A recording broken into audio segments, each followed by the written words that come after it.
좋아요, 구독. 이어서 바로 종가 베팅할 섹터로 한번 넘어가 보겠습니다. 먼저 이사님의 섹터부터 알아볼게요. UAM 쪽을 가지고 오셨는데 글로벌 UAM 시장이 좀 1조 달러 규모로 성장할 것으로 예측이 되고 있습니다. 앞으로 좀 지속적으로 바라봐야 할 것 같은데 어떤 성장 모멘텀들이 있을까요?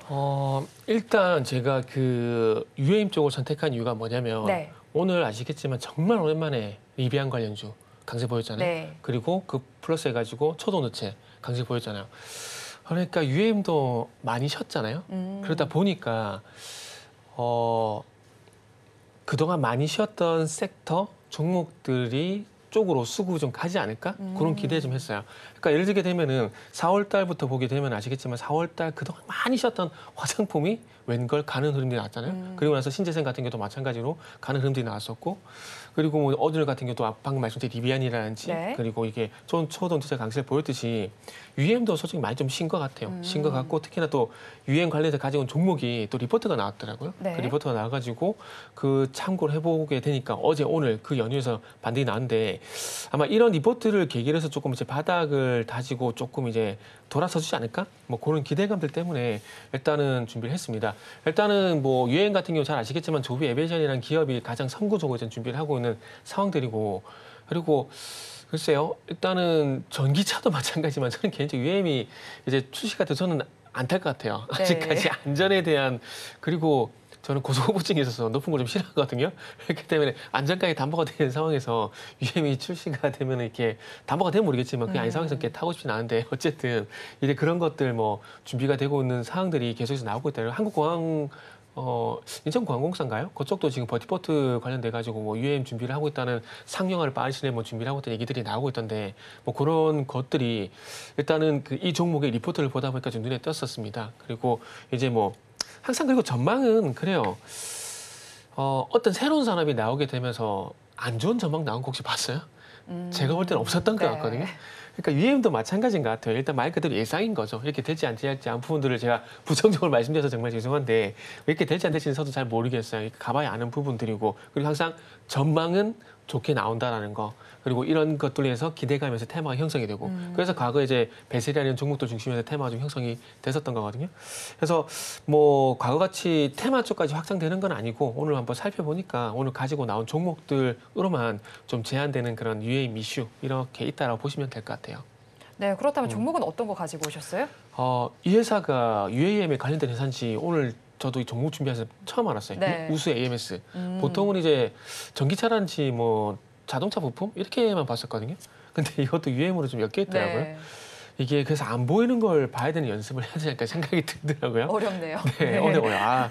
그 우수 TMM이라는 100% 자회사가 있거든요. 이 회사가 이제 과거에 전기차 관련돼서 했던 그 기술하고 그리고 부품을 좀 생산했었는데 이게 이제 전기차 제한되는 게 아니라 신성장 동력으로 좀 이렇게 진행을 하는 것 같아요. 국내 유일하게 UAM 전용 인버터, 모터 이런 것들을 자체 개발을 했다 그러더라고요.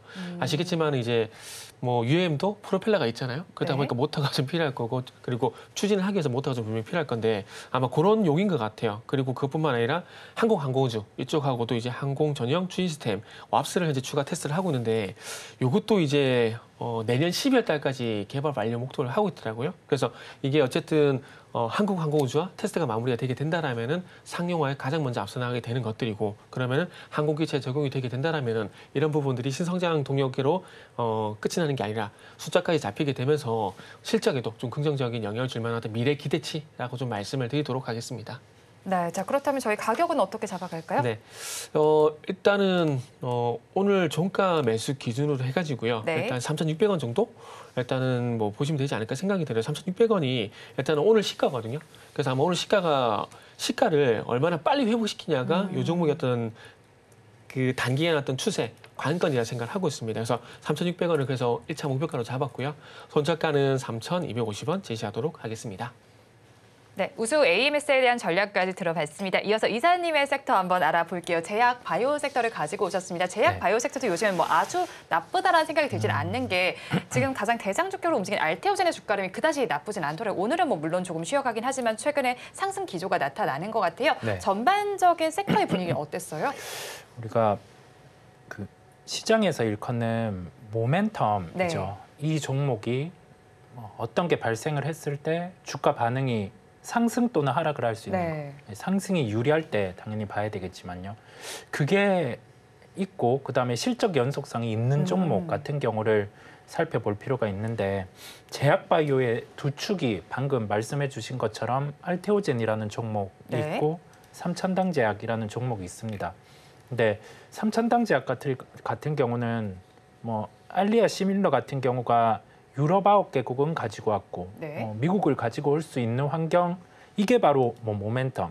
그다음에 유럽을 가지고 오면서 시장이 붙은 만큼 미국을 갖고 오게 되면 또 시장을 하나 더 붙게 되거든요. 같은 규모만큼. 그렇다 보니까 시장에서는 기대감이 있는 거죠. 그게 발생할지 안 할지는 모르겠으나 그러면 주가 같은 경우는 이 기대감이 지속하는 한 또 가깝게 이게 좀 반영이 될 수 있으면은 미리 주가는 오르는 특성이 있어요. 네. 그다음에 알테오젠 같은 경우는 SC 제형이라는 방식으로 머크의 키트루다 같은 경우를 가지고 왔고 그러면서 이와 관련해서 비슷한 규모의 또 계약 같은 경우를 맺을 수가 있는 상황이에요. 그렇다 보니 주가 같은 경우가 강한데 실적 시즌에 이제 돌입을 합니다. 네. 그렇다 보니 제약 바이오 중에서도 그러면 전통적인 제약 사업을 하는데 여기 더해져서 좀 실적이 이번에는 좋을 수 있는 종목 쪽으로 반응을 할 수 있을 것 같아요. 그래서 제약 바이오 중에서 좀 긍정적인 실적이 나올 수 있는 종목을 말씀드리려고 합니다. 네, 그럼 긍정적인 실적이 나올 종목 어떤 걸까요?